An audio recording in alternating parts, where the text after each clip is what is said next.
లూకా సువార్త 22వ అధ్యాయము 31వ వచనం నుంచి 34వ వచనం వరకు ఒకసారి మనము చదువుకుందాం. లూకా సువార్త 22వ అధ్యాయము 31 నుంచి 34వ వచనం వరకు మనం చదువుకుందాం. సీమోను, ఇదిగో సాతాను మిమ్మల్ని పట్టి గోధుమల వలె జన్మించుటకు మిమ్మల్ని కోరుకొనెను గాని మీ నమ్మిక తప్పిపోకుండానట్లు నేను నీ కొరకు వేడుకొంటిని. నీ మనసు తిరిగిన తర్వాత నీ సహోదరులను స్థిరపరచమని చెప్పాను. అయితే అతడు, ప్రభువా, నీతో కూడా చెరలోనికి మరణములకు వెళ్ళుటకు సిద్ధముగా ఉన్నానని ఆయనతో అనగా, ఆయన, పేతురు, నీకు నన్ను ఎరుగవని ముమ్మారు చెప్పు వరకు నేను కోడి కూయలని నీతో చెప్తున్నాను. మత్తయి సువార్త 26వ అధ్యాయము 31వ వచనం నుంచి 35వ వచనం వరకు. అప్పుడు యేసు వారిని చూసి, ఈ రాత్రి మీరందరూ నా విషయమై అభ్యంతరపడేదారు. ఏదైనా గొర్రెల కాపులను తొట్టును మందలోని గొర్రెలు చెదిరిపోవునని వ్రాయబడి ఉంది కదా. నేను లేచిన తర్వాత మీకంటే ముందుగా గలిలయకు వెళ్ళేదను. అందుకు పేతురు, నీ విషయమే అందరూ అభ్యంతరపడినను నేను ఎప్పుడూ అభ్యంతరపడనని ఆయనతో చెప్పగా, యేసు అతన్ని చూసి, ఈ రాత్రి కోడి కూయకు మునిపే నీకు నన్ను ఎరుగవని ముమ్మారు చెప్పుకుని నీతో విషయంగా చెప్తున్నానని. పేతురు ఆయనను చూసి, నేను నీతో కూడా చావవలసి వచ్చినను నేను ఎరుగనని చెప్పనలేదు. అదే ప్రకారం శిష్యులందరూ అనేది. ఈ యొక్క సందర్భము మనందరికి తెలిసిన విషయమే.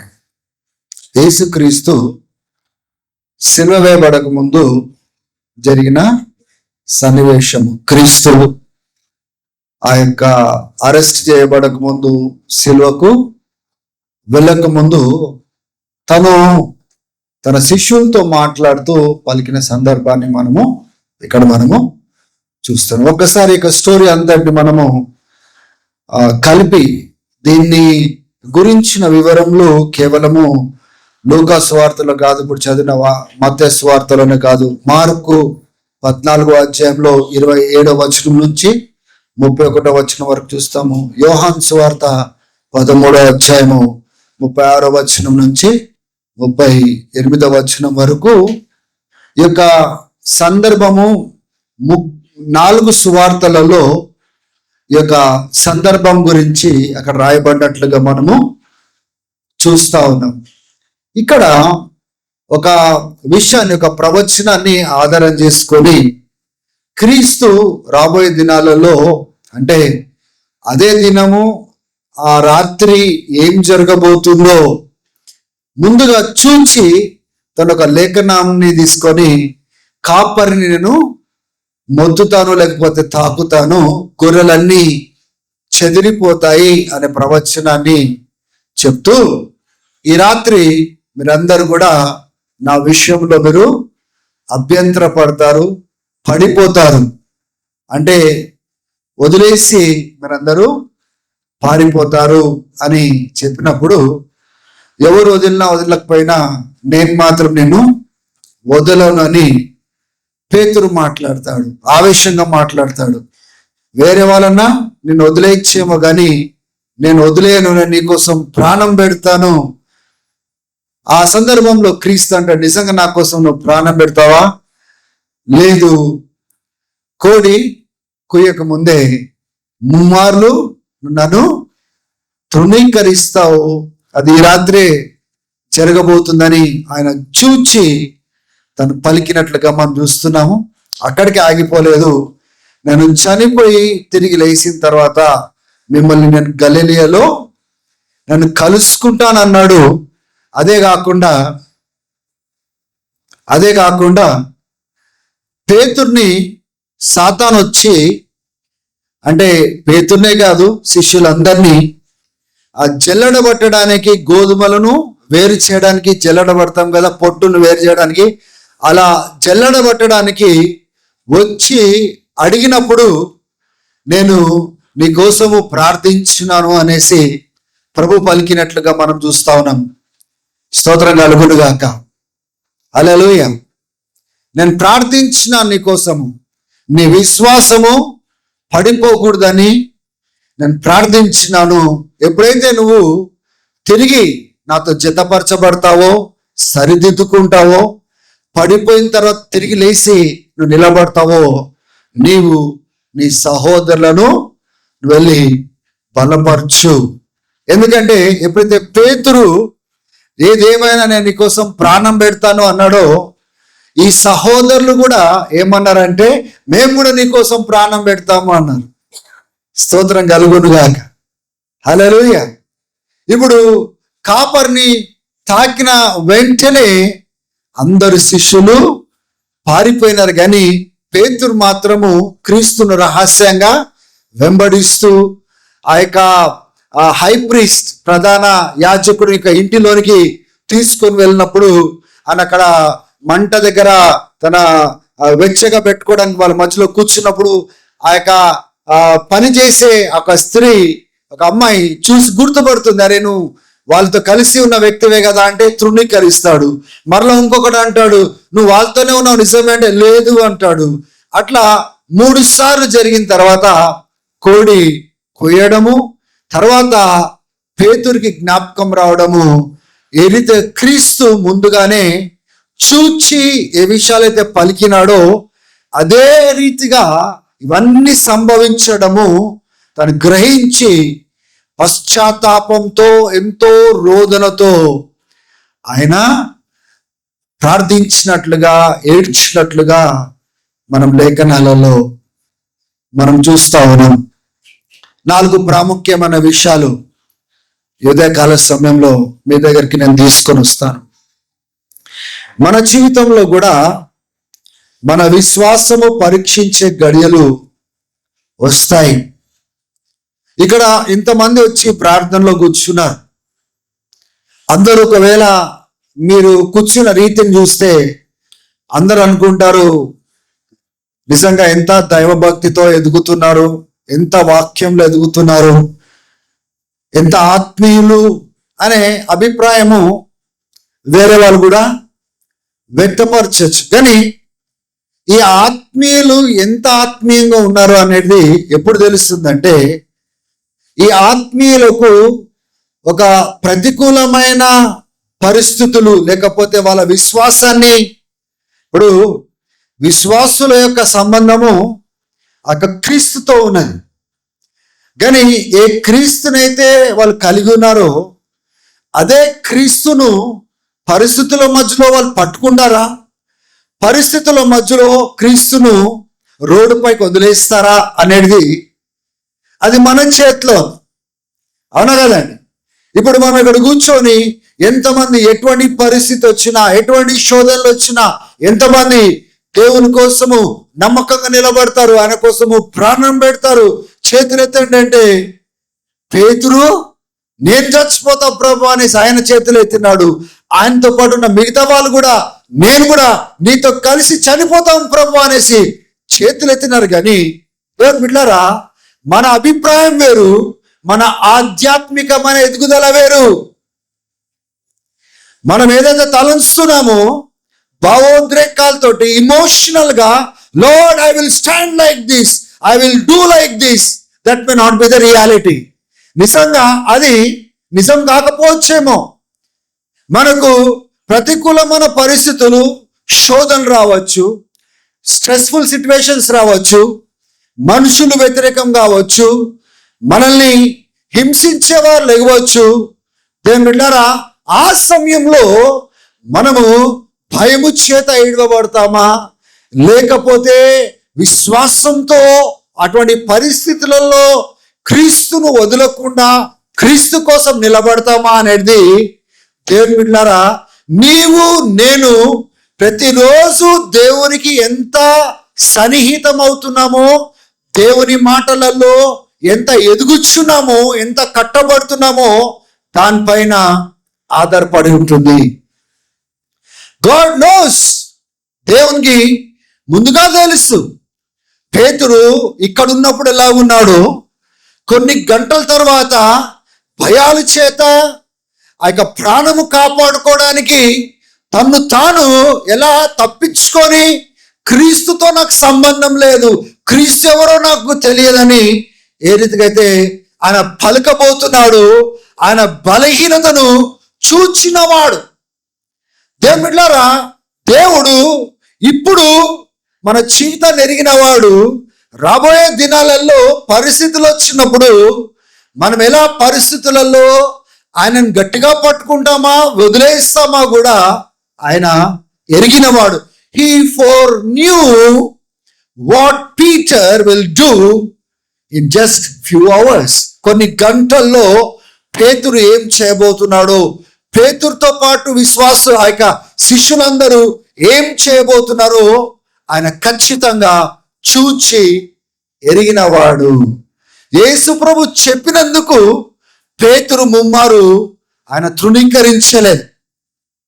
యేసు ప్రభు చెప్పినాడు కదా, ముమ్మారు చేసి తృణీకరిస్తాడనేసి, అందుకొరకే ఆయన తృణీకరించినాడని కొంతమంది వాదిస్తూ ఉంటారు. లేదండి, మనిషి తన విశ్వాస ప్రయాణంలో విశ్వాసంతో నడుస్తాడా లేదా, ఆ విశ్వాసానికి తగ్గట్టుగా నిలబడతాడా లేదా, జయిస్తాడా లేదా, ఆ విషయాలు దేవుడు ముందుగానే చూచి అంటున్నాడు. ఒక పరిస్థితి వచ్చిన వెంటనే ఈయన ఎంత విశ్వాసం చూపిస్తున్నాడు, అంత నన్ను తృణీకరిస్తాడని చూచిన విషయాలు క్రీస్తు అక్కడ పలికినట్లుగా మనం చూస్తున్నాం. ఏ వాక్య భాగాలైతే మీకు ఇచ్చినానో పేతురు అంటున్నాడే, ప్రభువా నీ కోసం నేను ప్రాణం పెడతాను అంటే, మీరు చూడండి యోహాను సువార్తలో ఉంటుంది, అని నిజంగా నా కోసం నువ్వు ప్రాణం పెడతావా అని ప్రశ్న వేసినట్లుగా ఉంటుంది అక్కడ.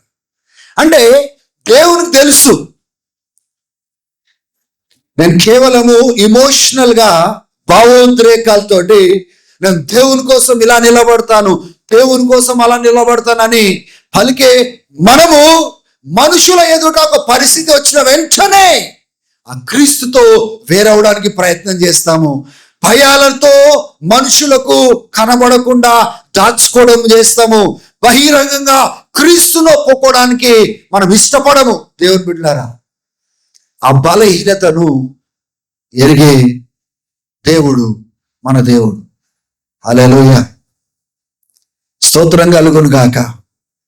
హల్లెలూయ.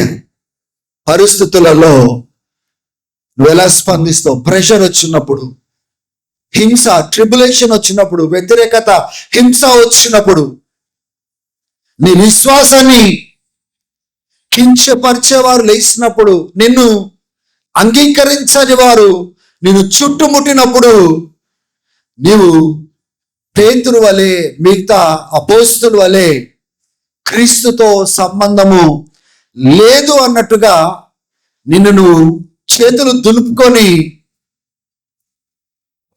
క్రీస్తును పక్కన పెట్టేటట్టుగా స్పందిస్తావా?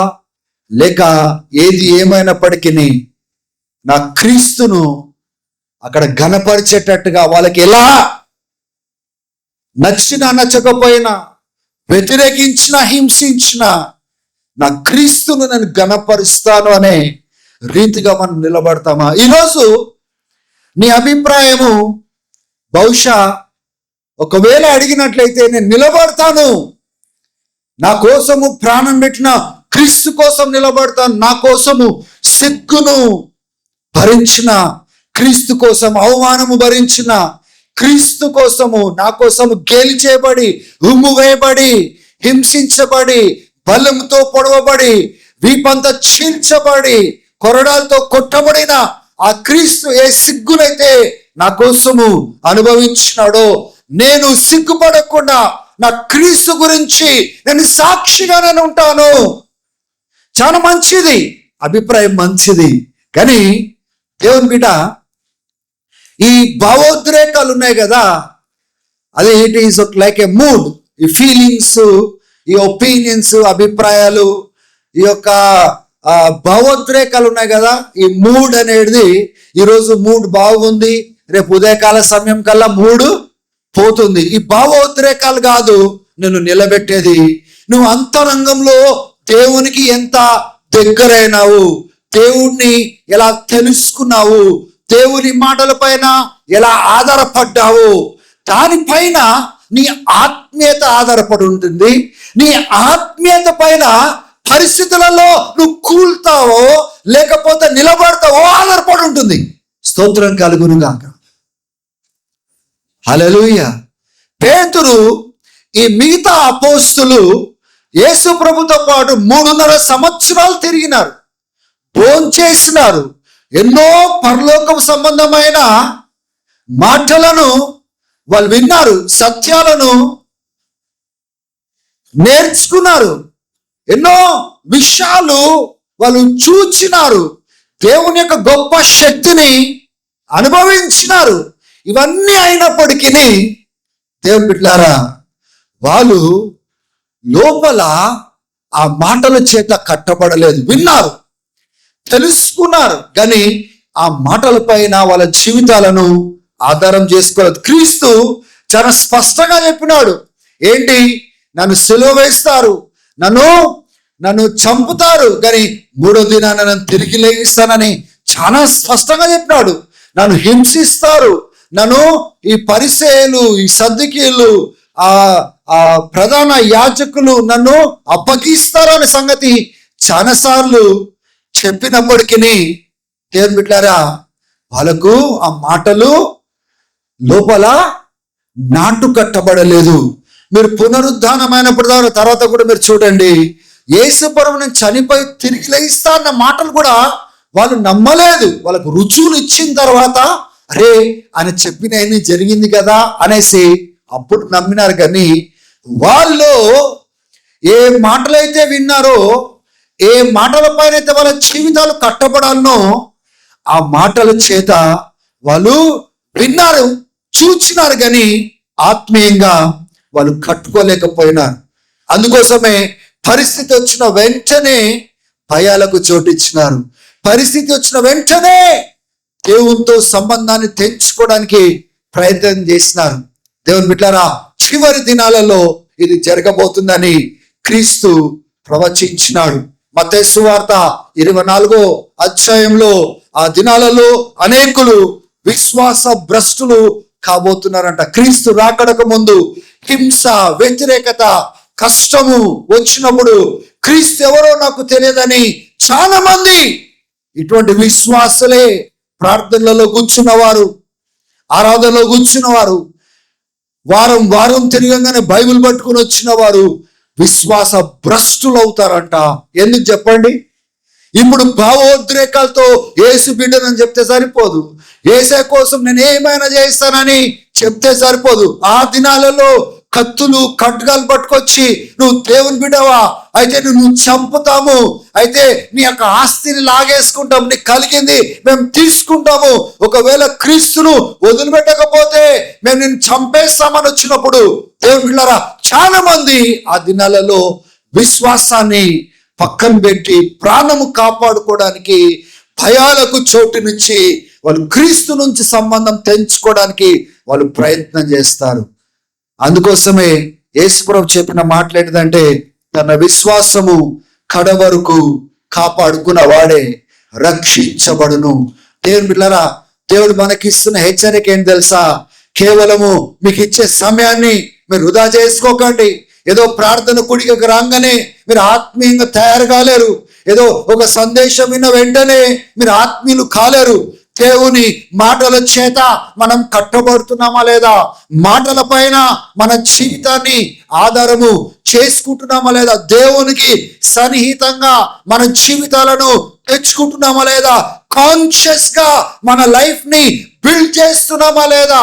దేవుని బిడ్డలారా, ఏదైనా ఇల్లు కట్టేటప్పుడు మీరు గమనించండి, ఆ ఇంటిని అన్ని సీజన్స్లలో నిలబడేటట్టుగా వరదలు కానీ, వానలు కానీ, భూకంపాలు కానీ, అన్ని రకాలైన పరిస్థితులను ఎదుర్కొనేటట్టుగా కొంతమంది ఏం చేస్తారంటే పునాదులు కానీ, కట్టే స్ట్రక్చర్స్ కానీ ఆలోచన చేసి వాళ్ళు కడతారు. ఎందుకు కడతారంటే ఇప్పుడు కట్టేటప్పుడు ఎవరికి అర్థం కాదు, ఎందుకు అంత జాగ్రత్తలు తీసుకుంటున్నారు? ఎందుకు అటువంటి కాలమ్స్ పెడుతున్నారు? ఎందుకు అటువంటి ఫౌండేషన్స్ వాళ్ళకి వేస్తున్నారు? ఎందుకు అటువంటి రాళ్ళు లేకపోతే ఇనుపును వాడి ఆ స్ట్రక్చర్స్ వేస్తున్నారు? అరే, చూసిన వాళ్ళందరూ కూడా అనొచ్చు, పిచ్చోడా అంత డబ్బు ఎందుకు ఖర్చు పెడుతున్నావు? పిచ్చివాడా ఎందుకు నువ్వు అంత దానిపైన నువ్వు అంత దృష్టి పెట్టుకొని చేస్తారు? మేము కూడా ఇల్లులు కట్టుకోలేదా? మా ఇల్లు కూడా లేవా నీ పక్కన? నువ్వేంటిది అంత శ్రద్ధ తీసుకుంటున్నావు అని అనొచ్చేమో కానీ దేవుని బిడ్డలారా, ఎప్పుడు వరకు అది భూకంపం వచ్చే వరకు, లేకపోతే ఏదైనా విపత్తు వచ్చినప్పుడు ఏం జరుగుతుందండి? ఈ ఇల్లు నిలబడుతుంది, ఆ ఇల్లు పక్కనున్న ఇల్లులు నిలబడవు. ఎందుకంటే శ్రద్ధ తీసుకోలేదు, జాగ్రత్తలు తీసుకోలేదు, కట్టే రీతిగా కట్టుకోవట్లేదు. మనము కూడా విశ్వాసులంగా కేవలము ప్రార్థన కూడికకు వస్తున్నాము, వెళ్తున్నాము, నా సరిపోతుంది, నేను ఒక క్రైస్తవుని, అన్ని పరిస్థితులలో నేను నిలబడగలుగుతాననే అభిప్రాయము పేతురులాగా నువ్వు కలిగి ఉండొచ్చు. కానీ ఒక దినం రాబోతా ఉంది, నీ నిర్లక్ష్యత నీవు విఫలమయ్యేటట్టుగా, నువ్వు పడిపోయేటట్టుగా దారి తీయబోతుందన్న సంగతిని నేను గ్రహించాలి. ప్రార్థన సమయం చూడండి, ఎంతసేపు ప్రార్థనలో గడుపుతున్నారు. వాక్యము చూడండి, ఎంత ధ్యానిస్తున్నారు. మార్పులు చూడండి, ఏ విషయాలు దేవుడు మీతో మాట్లాడుతూ ఉంటే మీరు మార్చుకుంటున్నారు, కట్టుకుంటున్నారని విశ్వాసులను అడిగినట్లయితే వాళ్ళకి చెప్పడానికి ఏముండదు. ఎందుకు అంటే కేవలము ఆచారపరంగా ఒక క్రైస్తవుడుగా వచ్చిపోతా ఉన్నారే కానీ వాళ్ళు ఆ మాటల చేత వాళ్ళ బ్రతుకులను, వాళ్ళ విశ్వాసాన్ని కట్టుకోవడం లేదు, శ్రద్ధ తీసుకొని కట్టుకోవడం లేదు. ఎప్పటి వరకు ఇటువంటి జీవితం కొనసాగుతుందంటే పరీక్ష దినం వరకు కొనసాగుతా, శోధన దినం వరకు కొనసాగుతూ ఉంటుంది, ఆ యొక్క హింస దినం వరకు కొనసాగుతూ ఉంటుంది. అప్పుడు నీ ఆత్మీయత, నా ఆత్మీయత అప్పుడు బహిరంగంగా కనబడుతుంది. చూడండి, హింస రాలే, విపత్తి రాలే, పెద్ద పెద్ద శోధన రాలే, కానీ మన సంఘంలో ఉన్న చాలా మంది ఎంతో కాలం నుంచి సంఘానికి వచ్చే వాళ్ళు పడిపోయినారు, దేవుని సన్నిధికి కూడా రావట్లేదు. వాళ్ళు ఆలోచన చేద్దాం, ఎందుకు పడిపోయినారు? ఎందుకు దేవునికి దూరమైనారు? ఎందుకు వాళ్ళు ఈ దినము సంఘంతో ప్రయాణం కాలేకపోతారు? ఎందుకు తెలుసా? వాళ్ళు దేవుని మాటలతో వాళ్ళ బ్రతుకులు కట్టుకోలేదు. చిన్న చిన్న వాటికే, ఆర్థిక సమస్యలతోనో లేకపోతే ఏ సమస్యతోనో దాంతోనో చిన్న సమస్యలకే వాళ్ళు పడిపోతే వాళ్ళ ఆత్మీయత ఎంత గొప్పదో ఒకసారి ఆలోచన చేయండి. రాబోయే దినాల్లో వచ్చేవి వాళ్ళు ఏం తట్టుకుంటారు? రాబోయే దినాలలో క్రైస్తవులకు వచ్చే శోధనలు వాళ్ళు ఏం తట్టుకొని నిలబడతారండి? చిన్న చిన్న సమస్యలకే వాళ్ళు పడిపోతే, కూలిపోతే వచ్చే సమస్యలు ఏం తట్టుకుంటారు?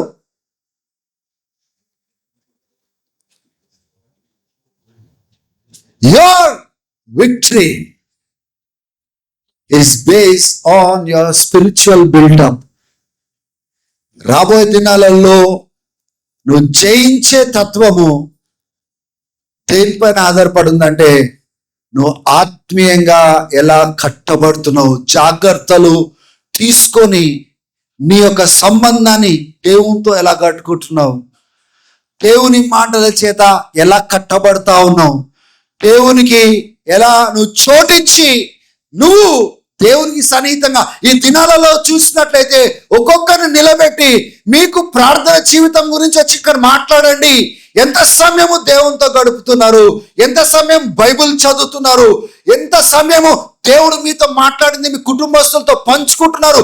ఒక్కొక్కరికి సమయం ఇచ్చి మీ డివోషన్ లైఫ్ గురించి ఇక్కడ వచ్చి పలకండి అంటే ఎంతమంది సిగ్గుకు తలదించుకుంటారు, ఎంతమంది ధైర్యంగా మేము దేవునితో ప్రతిరోజు ఇంతసేపు గడుపుతాము, దేవుని యొక్క వాక్యం ఇంతసేపు చదువుతాము, దేవుని ఇలా ఆరాధిస్తాము, దేవుని యొక్క మాటలు ఇలా ధ్యానించి అనేక విషయాలు మేము నేర్చుకుంటామని ధైర్యంగా ఎంతమంది చెప్తారు ఇక్కడ?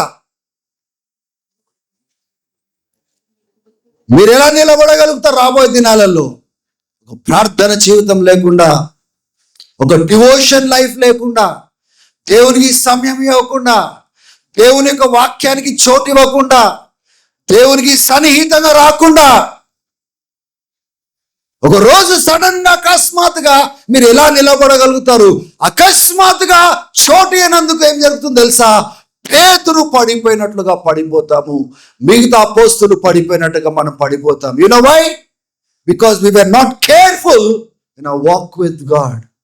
భావోద్రేకాలతో నేను నిలబడతా ప్రభువా అని చేతులెత్తడం కాదు.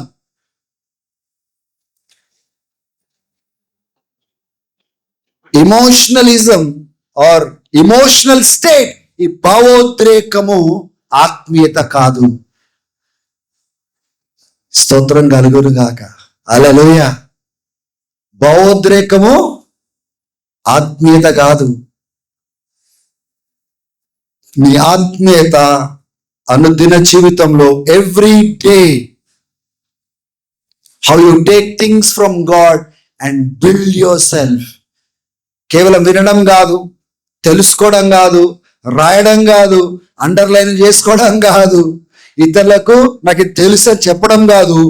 ఆ విన్న వాటిని, తెలుసుకున్న వాటిని నీ జీవితంలో నువ్వు అలమర్చుకొని కట్టుకునే తత్వము నేను ఆత్మీయతలకు నడిపిస్తుంది. కానీ నీకు ఎంత తెలుసో దాన్ని బట్టి నువ్వు ఆత్మీయుడిగా ఉండలేవు. Spirituality is not based on how much you know about the spiritual things. పేతురుకు తెలుసు, మిగతా అపోస్తలులకు తెలుసు, 3.5 సంవత్సరాలు యేసు ప్రభు డైరెక్ట్ గా బోధించిన బోధ విన్నవాళ్ళు ఆయన నిలబడలేదు. ఎందుకు తెలుసా?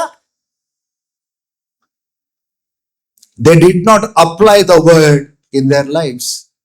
ఆ వాక్యాన్ని వాళ్ళ జీవితానికి అన్వయించుకోలేదు.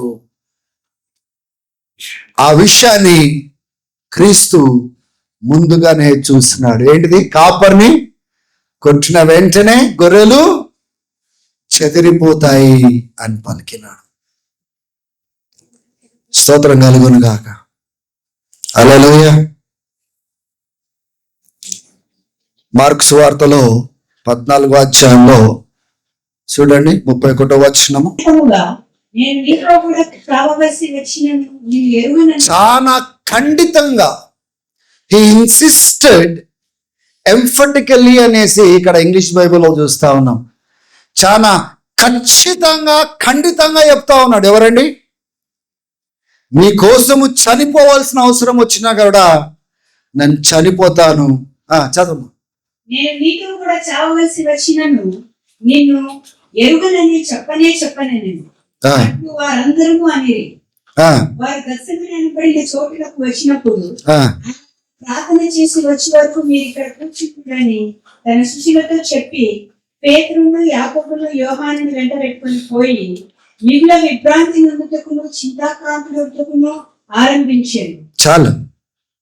అక్కడ ఏం చూస్తున్నామండి?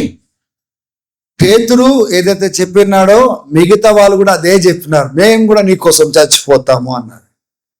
కొన్ని గంటల్లోనే ఎవరికి వాళ్ళు దాచుకున్నారు.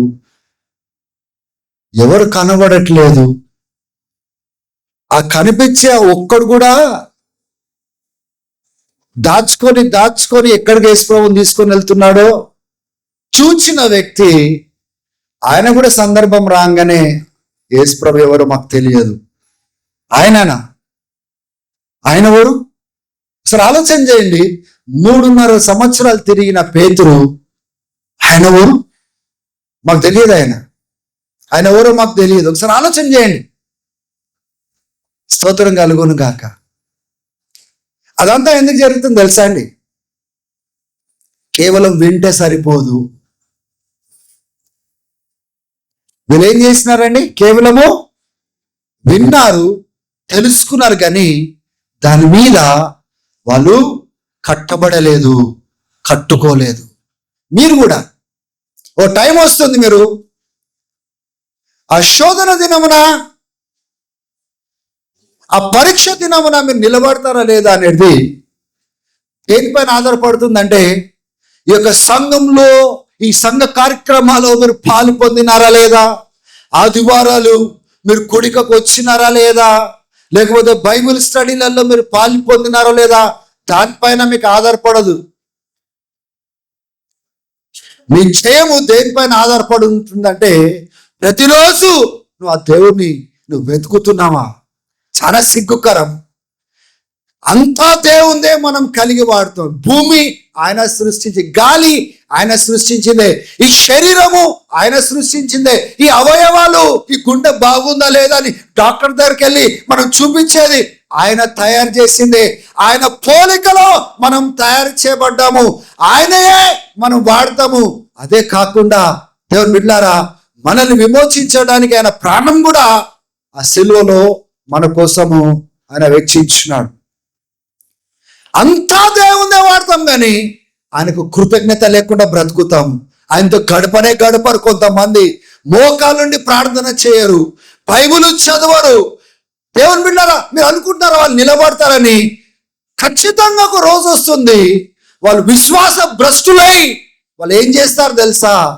దేవుడు ఎవరో మాకు తెలియదు, వాళ్ళ ప్రాణం కాపాడుకుంటారు. అందుకోసమే యేసు ప్రభు చెప్పిన మాటలు ఏంటంటే, తన ప్రాణమును ఇక్కడ కాపాడుకున్నవాడు. ఎవరు కాపాడుకుంటాడండి?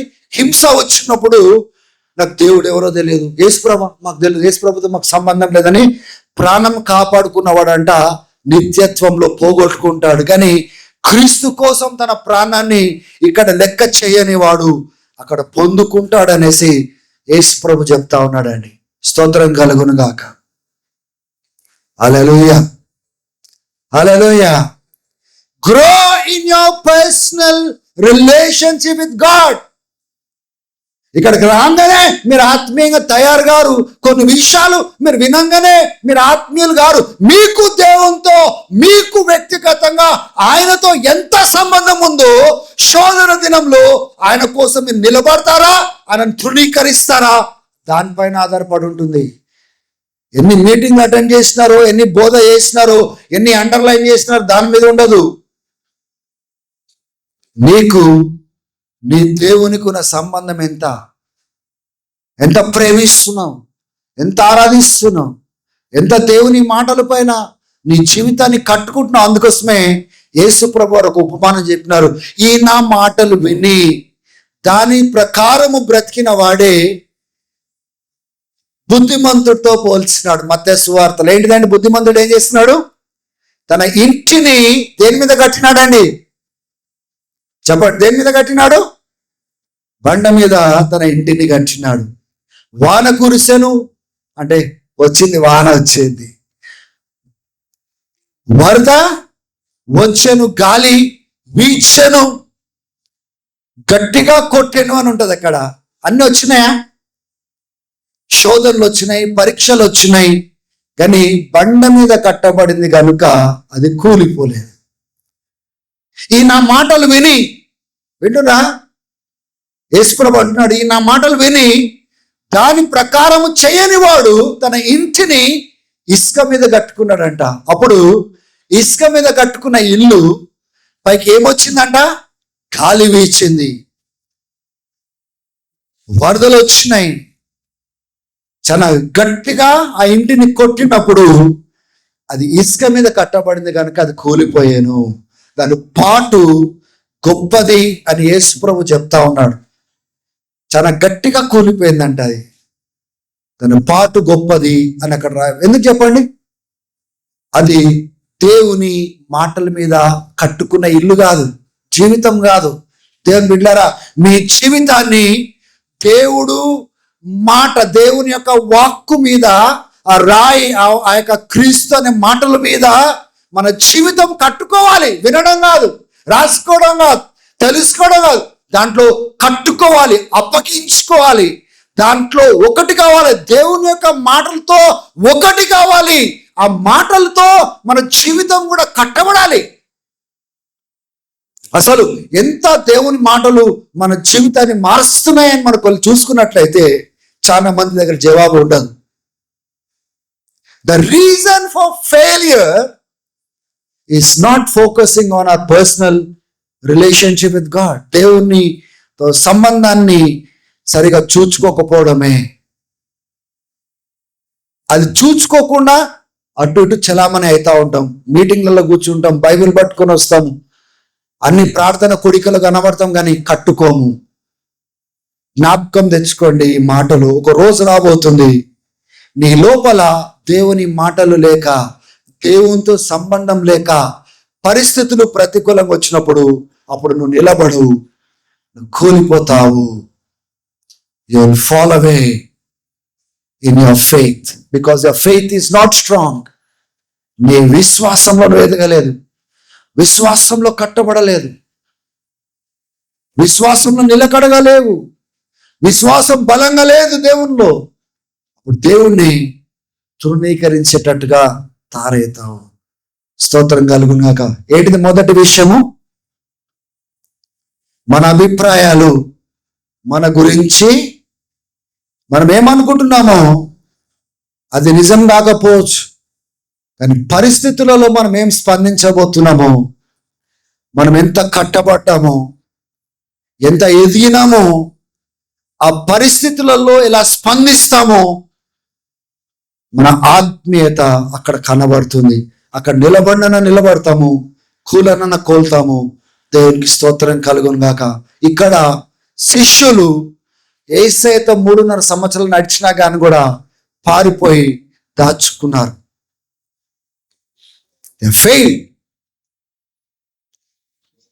స్తోత్రం కలుగును గాక. The story doesn't end there. 2వ అంశంలో మనం వెళ్తున్నాం ఇక్కడికి. ఆమేన్. లూకా సువార్తలో మరొకసారి మనం వెళ్దాం.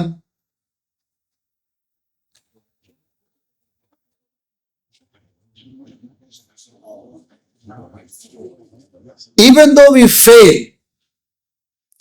మనము విఫలమైనప్పటికీ, ఓడుతున్నప్పటికీ, but remember that Jesus is fighting for your victory. నీ జయం కోసము నీ క్రీస్తు నీ కోసం పోరాడుతున్నాడు, ప్రార్థిస్తున్నాడు అన్న సంగతిని నువ్వు జ్ఞాపకం తెచ్చుకోవాలి. There is a spiritual war going between light and darkness. ఈ చీకటికి వెలుగుకు మధ్యలో గొప్ప ఆధ్యాత్మికమైన పోరాటం జరుగుతా ఉంది. అందుకోసమే సాతాను వచ్చి అడుగుతున్నాడు. ఎవరు వచ్చి అడుగుతున్నారండి? 31వ వచనం చదవండి ఒకసారి.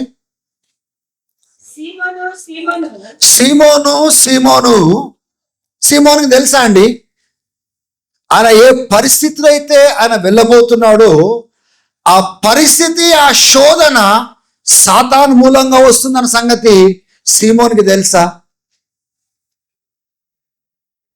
చెప్పండి. యేసు ప్రభు దగ్గరికి వచ్చి సాతాను పర్మిషన్ అడుగుతా ఉన్నాడు. ఆయన నేను జల్లెడ పట్టాలనుకుంటున్నాను, మిగతా శిష్యులను కూడా జల్లెడ పట్టాలనేసి నేను అనుకుంటున్నాను అనేసి ఆలోచన వ్యక్తపరిచినప్పుడు, you know what Jesus did అని అంటున్నాడు, పేతురు నేను నీకోసము ప్రార్థించి ఉన్నాను. ఏమని ప్రార్థన చేసినాడంట? నీ విశ్వాసంలో నువ్వు పడిపోకూడదని నేను ప్రార్థన చేసి ఉన్నాను పేతురు. దేవునికి స్తోత్రం కలుగునాక.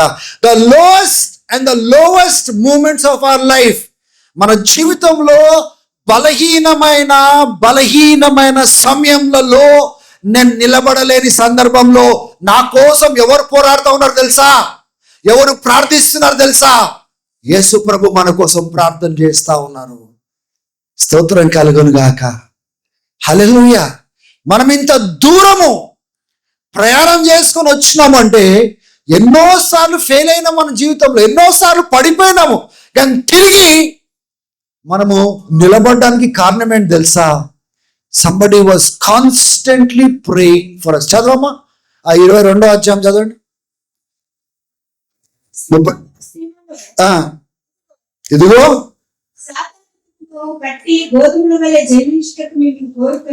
మీ అందరినీ జల్లెడబట్టాలని కోరుకున్నాడు, కానీ మీ విశ్వాసం అక్కడ ఏమని ఉండాలా? ఇంగ్లీష్ ట్రాన్స్లేషన్ లో ఫెయిత్ అని ఉంటది. But have prayed for you, Simon, that your faith may not fail. నీ విశ్వాసము తప్పిపోకూడదని, పడిపోకూడదని, నీ కోసము నేను ప్రార్థన చేసి ఉన్నాను. స్తోత్రం కలుగును గాక. హల్లెలూయ. ఎవరైనా అటువంటి పడిపోయిన స్థితిలో, పొరపాటు చేసిన స్థితిలో ఒకవేళ ఉన్నట్లయితే, you know what God is telling to that person, ఆ వ్యక్తికి ఈరోజు ఏం మాట్లాడుతున్నాడు తెలుసా? నేను నీ కోసం ప్రార్థన చేస్తా ఉన్నాను. నీ యొక్క బలహీనమైన సమయంలో నీ విశ్వాసం కూలిపోకుండా నువ్వు తిరిగి నిలబడాలని, నువ్వు తిరిగి రావాలని, తిరిగి నాకు చేర్చబడాలని నేను నీకోసము నేను ప్రార్థన చేయించున్నాను అనేసి దేవుడు నీతోను కూడా మాట్లాడుతూ ఉన్నాడు. ఒకసారి దయచేసి బైబిల్ ఉన్నవారు హెబ్రీయులకు రాసిన పత్రిక 7వ అధ్యాయము 25వ వచనం చూద్దాం. Hebrews chapter 7 verse 25. ఈయన తన ద్వారా దేవుని ఎదుకు వచ్చి వారి పక్షమున విజ్ఞాపనం చేయుటకు నిరంతరము జీవించుచున్నాడు గనుక. ఈయన ఎవరు? హెబ్రీయులకు రాసిన పత్రిక 7వ అధ్యాయం 25వ వచనము. ఎవరి గురించి రాయబడి ఉందండి? ఇదంతా యేసు ప్రభు గురించి రాయబడి. ఏమని రాయబడి ఉంది? ఈయన యేసయ్య ద్వారా మనం అందరం ఎవరి దగ్గరికి వస్తున్నాము? తండ్రి దగ్గరికి మనం వస్తున్నాము. గనుక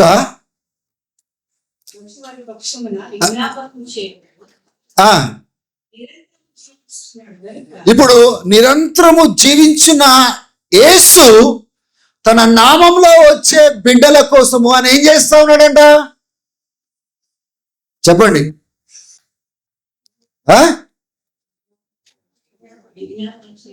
సంగతి తెలుసా అండి? నీవు నేను ఒకవేళ ఆయన విజ్ఞాపన చేయకపోతే ఏ రీతికి అయితే ఆయన కృపలో నిలబడ్డాం చూడండి, ఆ కృపలో మనం నిలబడే వరం కాదు, ఆ కృపలో వర్ధిల్లే వరం కాదు. ఒక ఉపమానము యేసుప్రభు చెప్పినాడు. ఒక తోటమాలి ఉన్నాడు. ఆ తోటమాలి ఆయన ప్రతిరోజు పాపం ప్రయాసపడుతున్నాడు. యజమానుడు ఒక రోజు వచ్చి ఈ చెట్లన్నీ ఫలిస్తున్నాయా లేదా ఒకసారి రిపోర్ట్ అనేసి అడిగినప్పుడు ఆయనకు తెలిసిన విషయం ఏంటిదంటే అన్ని చెట్లు ఫలం ఇస్తున్నాయి, కానీ ఒక చెట్టు ఉంది, అది మాత్రము ఫలం ఇవ్వట్లేదు. నీళ్లు బాగా తాగుతుంది ఆ చెట్టు, ఎరువు సమృద్ధిగా అందుతుంది, కానీ ఫలం రావట్లేదు. ఆ తోటమాలి ఏమంటున్నాడు తెలుసా? అయ్యా నేను మరలా ప్రయాసపడతాను, కొద్ది సమయమే. కానీ యజమానుడికి కోపం వస్తుంది. నా భూమి వాడుతా ఉంది, ఈ చెట్టు నా ఎరువు నా నీరు అన్ని వాడుతా ఉంది, కానీ ఫలం ఇవ్వట్లేదు. ఎందుకు ఉంచడము? కట్ చేసి పారాయి. కానీ ఆ యొక్క తోటమాలి ఏం చేస్తా ఉన్నాడు? అయ్యా ఇంకొక సమయమి, ఇంకొక సంవత్సరమి నేను ప్రయాసపడతా, నేను కష్టపడతా, నేను ప్రయాసపడి వచ్చే సంవత్సరం కల్లా ఫలం వచ్చేటట్టుగా నేను ప్రయాసపడతా అని ఆ ఉపమానంలో చెప్పినట్లుగా మనం చూస్తున్నాం. ఎవరండి అంతగా మన కోసం ప్రయాసపడేది? ఒక సంగతి తెలుసా? మీరు నిద్రించుతున్నప్పుడు ఆయన నీ కోసం విజ్ఞాపన చేస్తా ఉన్నావు. నువ్వు శోధనలో గుండా పోయేటప్పుడు నీ కోసం విజ్ఞాపన చేస్తావు. తండ్రి కుడి వైపున కూర్చొని ఆయన నీ కోసం నువ్వు నిలబడాలని, నువ్వు పడిపోకూడదని, నువ్వు చివరి వరకు ఉండాలని ఆయన నీ కోసం పోరాడుతూ ఉంటే నేనేం చేస్తాను తెలుసా? ఆయన నిర్లక్ష్యపరుస్తా ఉన్నా. హల్లెలూయా. He lives to intercede for us. ఆయన చనిపోయి తిరిగి లేచి సజీవుడుగా మన కోసం విజ్ఞాపన చేయడానికి ప్రధాన యాజకుడుగా ఆయన తండ్రి కుడివైపున కూర్చొని విజ్ఞాపన చేయించున్నాడు. స్తోత్రం కలుగును గాక. అందుకోసమే you have hope in your failure. నీ యొక్క ఓటమిలో నీకు నిరీక్షణ కలదు. నువ్వు నిలబడతావని, నువ్వు చేయిస్తావని, ఒక రోజు మనసు మార్చుకొని నీ తప్పులు సరిదిద్దుకుంటావని ఆయన కంటిన్యూస్ గా నీ కోసం ప్రార్థన చేస్తా ఉన్నాడు. స్తోత్రం కలుగును గాక. ఈరోజు నేను చెప్పగలుగుతానండి, నీ కోసము నీ కుటుంబస్తులు ప్రార్థించకపోయినా నువ్వు నిలబడతావు. నీ సంఘము ప్రార్థించకపోయినా నువ్వు నిలబడతావు. నీ కాపరి ప్రార్థించకపోయినా నువ్వు నిలబడతావు. ఎందుకు తెలుసా? నీ ప్రధాన కాపరి నీ కోసం అక్కడ పోరాడుతా ఉన్నాడు. కుడి వైపున కూర్చొని నీ పక్షంన పోరాడుతా ఉన్నాడు. స్తోత్రం కలుగును గాక. Hallelujah. Praise the Lord. He lives to intercede for us. ఆయన జీవించేదే మన కోసం విజ్ఞాపన చేయడానికి తండ్రి కుడి వైపున కూర్చున్నాడని లేఖనాల్లో మనం చూస్తూ ఉంటున్నాము. స్తోత్రం కలుగును గాక. హల్లెలూయా. హల్లెలూయా. రోమీయులకు రాసిన పత్రిక 8వ అధ్యాయము 34వ వచనం. రోమీయులకు రాసిన పత్రిక 8వ అధ్యాయము 34వ వచనం. శిక్ష విధించువాడెవడు? చనిపోయిన క్రీస్తు యేసే. అంతేకాదు మృతులలో నుండి లేచిన వాడును, దేవుని కుడిపార్శ్వమున ఉన్నవాడును, మన కొరకు విజ్ఞాపనలు కూడా చేయవాడును ఆయనే. శిక్ష విధించువారు ఎవరండి? ఆయనే. కానీ ప్రాణం పెట్టింది కూడా ఎవరు? ఆయననే. ఇప్పుడు తండ్రి కుడి వైపున కూర్చున్న వాడెవరు? ఆయన ఏం చేస్తున్నాడు అక్కడ కూర్చొని? హల్లెలూయా. ఒక సంగతి తెలుసా అండి, నీ బ్రతుకులో, నీ పరిస్థితిలో, నీ ఓటమిలో నీకు జయము ఇవ్వడానికే ఆయన అక్కడ పోరాడుతా ఉన్నాడు. స్తోత్రం కలుగును గాక. హల్లెలూయా. అందుకోసమే కృపకు మించిన కృప మనకు అనుగ్రహించబడతా ఉంది. సమయం ఇవ్వబడతా ఉంది, కాలం ఇవ్వబడతా ఉంది, అవకాశాలు ఇవ్వబడతా ఉన్నాయి. ఎందుకు తెలుసా? అక్కడ ఆ తోట మాలి యజమానుడి దగ్గర మొరపెడతా ఉన్నాడు. ఇంకొద్దిగా సమయమే, ఈయన నేర్చుకుంటాడులే. ఇంకొద్దిగా సమయమే, ఈయన నిలబడతాడులే. ఇంకొద్దిగా సమయమే, ఆయన తప్పులు తెలుసుకొని వస్తాడులే. కొద్దిగా సమయమే నీకు. దేవునికి స్తోత్రం కలుగును గాక. మొదటి యోహాను 2వ అధ్యాయంలో చూడండి, అక్కడ మొదటి 2 వచనాలు ఉంటుంది. నా పిల్లలారా, మీరు పాపం చేయకూడదని నేను మీకు రాయిచున్నాను. ఒకవేళ పాపం చేసినట్లయితే తండ్రి కుడి వైపున మన కోసము ఉత్తరవాదిగా ఆ క్రీస్తు మన కోసం నిలిచి ఉన్నాడు. మనము కోసమే కాదు, లోకమంతటి కోసము ఆయన మధ్యవర్తిగా, ఒక అడ్వకేట్గా, ఒక లాయర్గా మన పక్షంన పోరాడుతా ఉన్నాడు అని అక్కడ ఉంటుందండి. స్తోత్రం కలుగును గాక. హల్లెలూయా. There is hope when we turn back to God. తప్పు చేసి తప్పులో ఉండాలని దేవుడు కోరుకోడు. పేతురు కూడా తప్పు చేసినాడు, కానీ ఎప్పుడైతే తన కను దృష్టి యేసు యొక్క ముఖము పైన పడ్డదో ఆయన ఏడుస్తూ కన్నీరు కారుస్తూ he wept bitterly అని మనం చూస్తున్నాం. పశ్చాత్తాపంతో ఏడ్చినాడండి. స్తోత్రం కలుగును గాక. ఆయన చేసిన ప్రార్థన ఆ పశ్చాత్తాపంలోనికి దారి తీసిందండి. స్తోత్రం కలుగును గాక. యేసయ్య మన కోసం ప్రార్థన చేస్తున్నప్పటికీ నేను సరిదిద్దుకోను, నేను ఇట్లనే ఉంటా, ఇటువంటి అలవాట్లే ఉంచుకుంటా, ఈ రకంగా నేను బ్రతుకుతా అంటే ఖచ్చితంగా యేసైతే నేను రక్షించడానికి ప్రయత్నం చేస్తున్నాడు, ఆ దినం రాబోతా ఉంది. ఆయన ఏం చేయలేడు నీ కోసం. కావాల్సుకొని మొండి చేసి నేను ఇలాగనే బ్రతుకుతా అంటే ఒక దినం రాబోతా ఉంది, ఈ భూమిని మనము వదులు గడియ కూడా రాబోతా ఉంది. దేవుని ఎదుర్కొనే గడియ కూడా రాబోతా ఉంది. ఆ దినము దేవుని తృణీకరించినట్టుగా బ్రతికి దేవుడు నన్ను రక్షించాలంటే సాధ్యం కాదు. ఆ రక్షించే క్రీస్తు నీ కోసం విజ్ఞాపన చేస్తున్నప్పుడు స్తోత్రం కలుగును గాక. నువ్వు పశ్చాత్తాపడాలి, సరిదిద్దుకోవాలి. ఏ కృపనైతే ఇస్తున్నాడో ఆ కృపలో మనం నడిచేటట్టుగా. ఇది 2వ విషయము. Even in my failure Jesus is fighting my battles. స్తోత్రం కలుగును గాక. బయటికి వెళ్ళేటప్పుడు నీ ఓటమిలో, నీ పొరపాటులో, నీ శోధనలు, నేను తప్పు చేసినా, నేను పొరపాడినాను, అందుకోసం నేను ఇది అనుభవిస్తున్నా, కానీ నేను దేవుని వైపున తిరుగుతున్నా, నా దేవునికి నేను అప్పగించుకున్నా, ఆయన నా కోసం పోరాడుతున్నాడు, నేను నిలబడతాను. ఎందుకు నిలబడతాను తెలుసా? నేను గొప్పవాడినని కాదు, నేను మంచివాడినని కాదు, నా దేవుడు గొప్పవాడు, నా కోసం తండ్రి కుడి వైపున కూర్చొని పోరాడుతున్న వ్యక్తి గొప్పవాడు కనుక నేను ఖచ్చితంగా ఈ పరిస్థితిని జయిస్తా, నన్ను దేవుడు నిలబెడతాడు అనే నిరీక్షణతో కూడిన మాటలు మన నోట్లో రావాలండి. స్తోత్రం కలుగును గాక. హల్లెలూయా. ఒకసారి చేతిలో చెప్తామా, నా ఓటమిలో నేను గెలుస్తా, ఎందుకంటే నా కోసం ఆయన విజ్ఞాపన చేయించున్నాడు. స్తోత్రం కలుగును గాక. ఆమేన్. హల్లెలూయా. There is grace available to us because Jesus is praying for us. ఆమేన్. హల్లెలూయా. ఈరోజు బయటికి వెళ్ళేటప్పుడు నాకు ఆ కృప సమృద్ధిగా ఇచ్చినాడు. నన్ను నిలబెట్టే కృప నేను కలిగి ఉన్నాను. నేను భయపడను. నేను దేవుని వైపున వెళ్తాను. నేను దేవుని దగ్గర సరిదిద్దుకుంటాను. నేను పశ్చాత్తాపంతో నేను సరిదిద్దుకుంటాను. నేను నిలబడతాను. నేను దేవుని గణపరుస్తాను అన్న రీతిగా మనం సరిదిద్దుకునేటట్టుగా మనం ఉండాలి. స్తోత్రం కలుగును గాక. హల్లెలూయా. దేవునికి స్తోత్రం. మూడోది మనం చూసుకున్నట్లయితే లూకా సువార్త 22వ అధ్యాయం. తిరిగి అక్కడికి వెళ్దాం.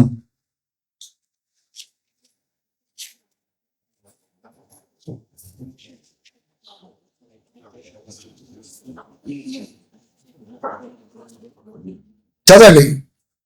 31వ వచనం నుంచి మనం అక్కడి నుంచి ధ్యానం చేస్తా ఉన్నాం కదా. గోధుమ వలె చెల్లించుటకు మిమ్మల్ని కోరుతున్నాను గాని నన్ను తప్పుకోకుండా నేను మీ కొరకు వేడుకొంటిని. రైట్. నీ మనసు తిరిగిన తర్వాత వినండి, ఇక్కడ ఏమన్నాడు? మూడో విషయము, నీ మనసు తిరిగిన తర్వాత, నువ్వు పశ్చాత్తాపడిన తర్వాత, నీ తప్పులను గ్రహించి నువ్వు సరిదిద్దుకున్న తర్వాత, ఎందుకంటే నీ సహోదరులను స్థిరపరచు లేకపోతే నీ సహోదరుని బలపరచని ఎందుకంటున్నాడు? ఎందుకు తెలుసా? పేతురు నీ కోసం నేను చచ్చిపోతా అన్నప్పుడు తక్కిన వాళ్ళు కూడా ఏమన్నారు? మేము కూడా చచ్చిపోతాం నీ కోసము అన్నారు కదా. కానీ కొన్ని గంటలలో ఏం జరిగింది? వాళ్ళు పారిపోయినారు. పేతురు దేవుని తృణీకరించి ఆయన ఎక్కడో పోయి దాచుకున్నాడు. ఈ 3 మార్స్ స్తోత్రం కలుగును గాక. హల్లెలూయా. ఇప్పుడు దేవుడు ఈయనను ధైర్యపరిస్తే, ఈ బలహీనుడిని ధైర్యపరిస్తే, ఈ బలహీనుడిని బలపరిస్తే, ఈ బలహీనుడు బలం తెచ్చుకొని ఏం చేయాలంట? మిగతా బలహీనులను బలపరచాలి. స్తోత్రం కలుగును గాక. చాలా మంది ఏం చేస్తారు తెలుసా? దేవుడు నన్ను బలపరిచినట్టు చాలు, దేవుడు నన్ను నిలబెట్టినట్టు చాలు, వేరే బలహీనులను బలపరచనికి మనసు కలిగి ఉన్నారు. దేవుడు వాళ్ళతో మాట్లాడే మాటలు ఏంటి తెలుసా? నీ బలహీనతలను నిన్ను నిలబెట్టినప్పుడు వాళ్ళ బలహీనతలను పోయి నువ్వు ఎందుకు బలపరచలేదని అడుగుతాడు. ఇక్కడ అంటున్నాడు, నువ్వు తిరిగి నిలబడిన తర్వాత, తిరిగి సరిదిద్దుపడిన తర్వాత నీ సహోదరులను వెళ్ళి బలపరచు అంటున్నాడు. ఉందా అక్కడ? చదవండి, ఉందా లేదా? ఎంతమంది మీ తోటి విశ్వాసులను అట్లా బలపరిచినారు మీరు వెళ్ళి? అవసరం లేదు కదా. మనం చర్చికి వస్తే చాలు, ప్రార్థన కూడికకు వస్తే చాలు, అది వేరే వాళ్ళు చూసుకుంటారు, మన పని కాదు. పేతురుకి అదే చెప్తున్నాడా దేవుడు? ఏం చెప్తున్నాడు పేతురుకి? చదువుమా. నీ మనసు తిరిగిన తర్వాత నీ సహోదరుని స్థిరపరచమని చెప్పాను. ఎంతమంది అట్లా చేస్తా ఉన్నారు చెప్పండి? మన స్వార్థం మనం చూసుకుంటాం. అసలు మనమే చక్కగా ఉన్నామా లేదా? అసలు మనసు తిరిగిందా లేదా? దేవునితో సమాధాన పడ్డామా లేదా? మన ఆత్మీయతను సరిదిద్దుకుంటున్నామా లేదా? బలంగా ఉండడానికి ప్రయత్నం చేస్తున్నాం లేదా? మనల్ని మనం బలపరుచుకునేటట్టుగా మార్గాలలో నడుస్తున్నామా లేదా? మనము సరిదిద్దబడి బలపరచబడి మన సహోదరుని బలపరిచేటట్టుగా మనం ఉండాలి. కానీ ఒకసారి ఆలోచన చేయండి, పేతురు ఆయన తిరిగి మరలిన తర్వాత తన సహోదరులను బలపరచకపోతే ఏం జరుగుతుండే చెప్పండి? వాళ్ళు నిలబడుతుండేనా? స్వార్థము మనలో ఉండడానికి వీల్లేదు. ఏ కృప అయితే దేవుడు నాకు చూపించినాడో ఆ కృపను ఇతరులకు పంచేటట్టుగా నేను ఉండాలి. నన్ను నిలబెట్టిన దేవుడు ఆ కృతజ్ఞత మనం ఎలా చూపించాలి? ఇతరులను నిలబెట్టడానికి వాడాలి. నేను వస్తే చాలు. కొంతమంది వస్తుంటారు ఇక్కడ చర్చ్కి, అసలు సంవత్సరాల కొలది వస్తున్నారు, కానీ వాళ్ళొకరికి సువార్త చెప్పింది లేదు, ఒక బలహీనులను బలపరిచింది లేదు, ఒకళ్ళ ఇంటిని దర్శించింది లేదు. అరే వీళ్ళు ఆత్మీయంగా ఆరాధనకి సరిగ్గా రావట్లేదు, నేను పోయి కలిసింది లేదు. కొందరైతే వేరే వాళ్ళని బలపరిచిందే పక్కన పెట్టండి, వాళ్ళు కూడా వచ్చిందే లేదు, అసలు దేవుని సన్నిధికి వచ్చిందే లేదు. వాళ్ళు స్తోత్రం కలుగును కాక. ఇతరులను పోయి ఏం బలపరుస్తారు? ఒకసారి ఆలోచన చేయండి. వచ్చిన వాళ్ళు ఒకసారి ఆలోచన చేయండి.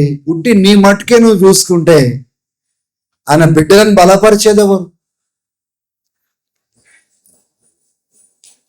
ఒక కమిట్మెంట్ మనం తీసుకోవాలి. ఏంటది? ప్రభువా నన్ను బలపరిచినందుకు నేను ఇతరులను కూడా బలపరుస్తా. ప్రభా నన్ను ధైర్యపరుస్తున్నావు కదా, నేను ఇతరులను కూడా ధైర్యపరుస్తా.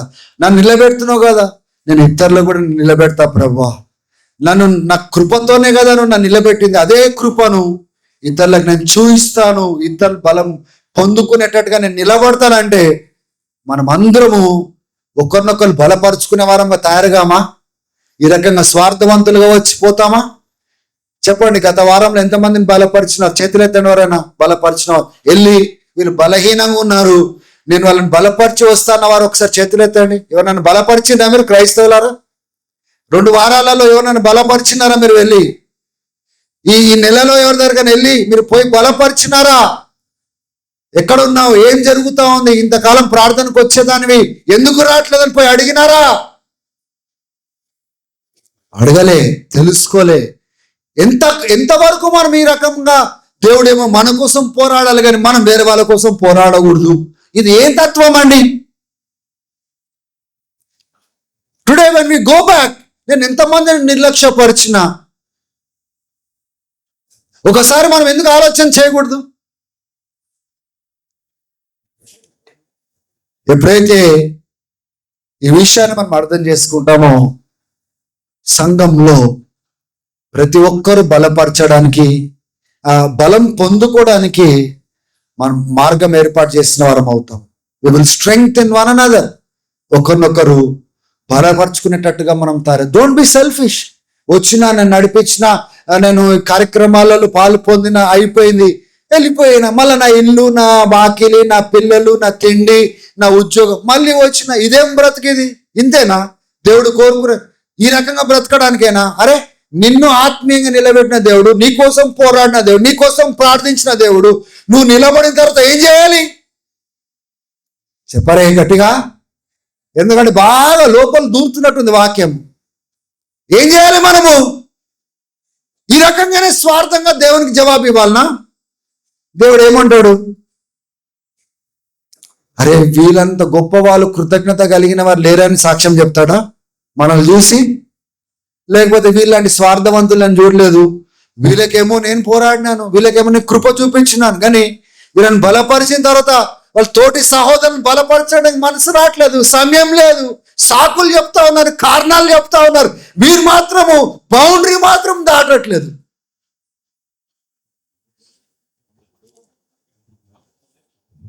స్తోత్రం కలుగును గాక.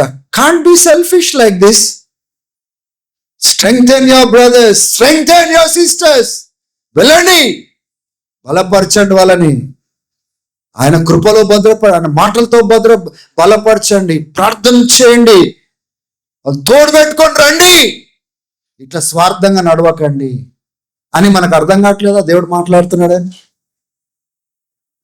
స్తోత్రం కలుగును గాక. హల్లెలూయా. 4వ విషయం చెప్పి నేను ముగిస్తాను. ఇక్కడే ఉన్నాం కదా మనం, ఎక్కడికి వెళ్ళలేదు. స్తోత్రం కలుగును గాక. యోహాను సువార్త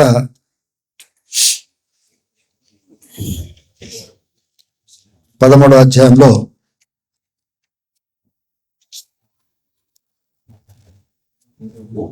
36వ వచనం నుంచి ఒకసారి చదువుకుందాం. సీమోను పేతురు, ప్రభువా నీవెక్కడికి వెలుచున్నావని ఆయనను అడగగా, యేసు నేను వెలుచున్న చోటికి నీవిప్పుడు నా ఎదుట రాలేవు గాని తరువాత వచ్చినవని అతనితో చెప్పాను. అందుకు పేతురు, ప్రభువా, నేనెందుకు ఇప్పుడు నీ వెంట రాలేదు? నీ కొరకు నా ప్రాణం పెట్టుదని ఆయనతో చెప్పగా, యేసు, నా కొరకు నీ ప్రాణం పెట్టువా? ఆయనను ఎరుగున నేను ముమ్మారు చెప్పక ముందు కోడి ఎక్కువేదని నీతో నిశ్చయంగా చెప్తున్నానని. అదే సందర్భం కదా, ఇది వేరే సందర్భం అయితే కాదు కదా, అదే సందర్భం. నువ్వు ఎక్కడికి వెళ్తావు, నేను అక్కడికి వస్తానంటే యేసుప్రభు అంటాడు, ఇప్పుడు నేను వెళ్ళు చోటుకు నువ్వు రాలేవు అంటున్నాడు. ఆమేన్. కానీ తర్వాత వస్తావు అంటున్నాడు. ఇప్పుడు వెళ్ళి చోటు ఏంటిదండి? సిలువ దగ్గరికి వెళ్తున్నాడు. శ్రమ, కష్టము. ఇప్పుడు నీ టైం కాదయా, కానీ తర్వాత నీ టైం వస్తుంది, అప్పుడు నువ్వు వెళ్తావు అంటున్నాడు. కొన్నిసార్లు సమయానికి ముందే చచ్చిపోవాలనుకుంటారు చాలా మంది. స్తోత్రం కలుగును గాక.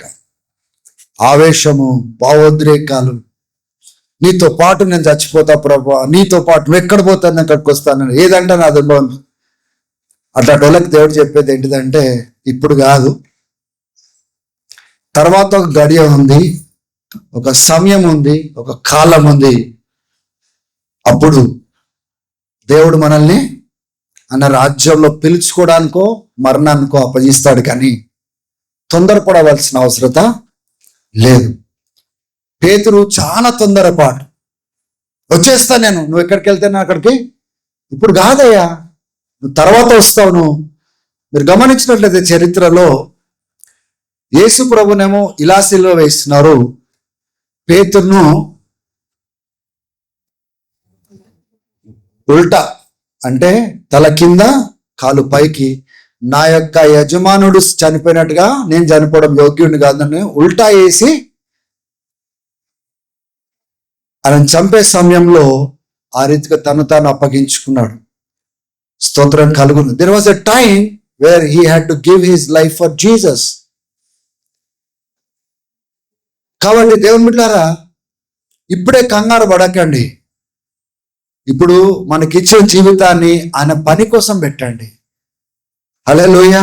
ఇప్పుడే చచ్చిపోతాంటారు, నేను ఏర్పాటు చేసుకుందే పని కోసం రా నాయనా.